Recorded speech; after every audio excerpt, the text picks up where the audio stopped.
खुलुमबाय गोजोन फुंबिलिनि बयनिसिमबो गाहाम हामलायनाय जासिहरनाय जाबाय। आसा खालामो नोंथांमोनहा गासिबो मोजाङै दं। बे समाव आं नोंथांमोननि सिगाङाव फुंबिलिनि मोननैसो खौरां लाना फैलायबाय। अन्नानै भिडिअखौ स्किप खालामाजासे जोबजासिम नायलांदो। दिनैनि फुंबिलिनि मोननैसो खौरांफोरा जाबाय।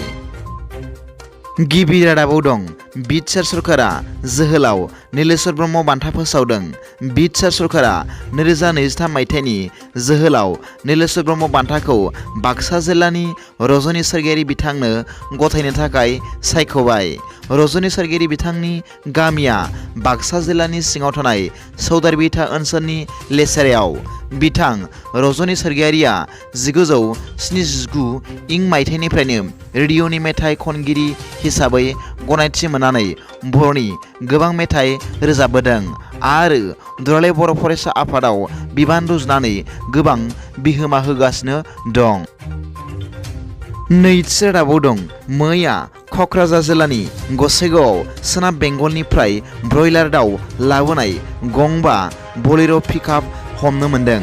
मिथिनो मोननाय बादिब्ला साबकाटा पुलिसनि गोख्रों नाजानायाव आयेन बेरेखायै ब्रयलार दाउ लाबोनाय बे गंबा बलेर' पिकआप गारिखौ सिखाव लामाजों लाबोदोंमोनब्लाबो साबकाटा पुलिस हानजाया होसोनानै हमनो हादों होनना मिथिनो मोननाय जादों।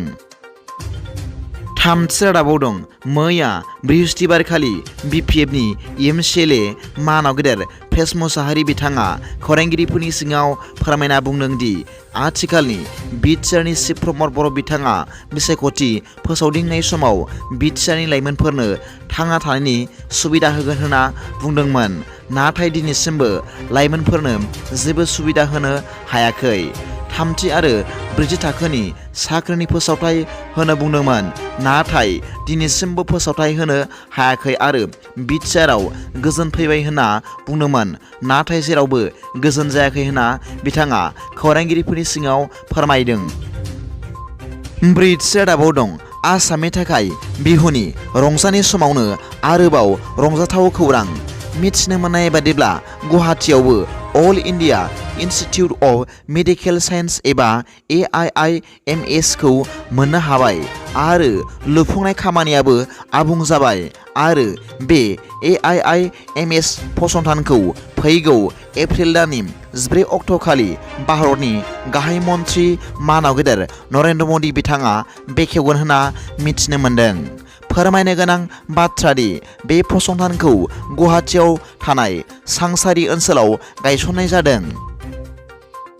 बाथि रादाबाव दं दुलाराय बर' फरायसा आफादनि आफादगिरि मानाव गेदेर दिफेन बर' बिथाङा मैया बृहस्पतिबारखालि खौरांगिरिफोरनि सिगाङाव बारग' NDFB रबि बसुमतारीनि हाइकर्टजों जिउ जोबजासे जोबथेसालियाव थानांनायनि सा फोसावनायनि सायाव दुखु मोननाय फोरमायनानै बुंदों दि 2020 मायथाइनि 27 जानुवारियाव जानाय BTR गोरोबथा बायदियै फिसा गिदिर केस गोनां गासैबो NDFBनि सोद्रोमाफोरखौ सावरायनायनि गेजेरजों जेलनिफ्राय गहोनायनि बाथ्रा लिरनाय दंमोन, नाथाय हाइकर्टनि हरखाबै बेबादि बिथां बारग' NDFB रबि बसुमतारीखौ जिउ जोबजासे जेलाव थानायनि साजा फोसावनाया थारैनो जोबोर दुखुनांथाव आरो गनायनानै लाथावै होनना बिथाङा फोरमायदों। दिनैनि फुंबिलिनि मोननैसो खौरांफोरा दा बेखिनिल'मोन। भिडिअखौ मोजां मोनदोंब्ला अन्नानै लाइक आरो साबस्क्राइब खालामनो दाबाव आरो बेल आइकनआवबो थुनानै ला, जाहाथे आं गोदान निउज आपडेट लानानै फैयोब्ला नोंथांनियाव सिगांग्रो नटिफिकेसन सौहैयो। दा बेलासिनि रादाबाव नोंथांमोनखौ आंनि चेनेलाव गोसो गोथारै बरायहरनाय जाबाय। गोजोन्थों। एसेनोसै। जै बर' हारिनि जै।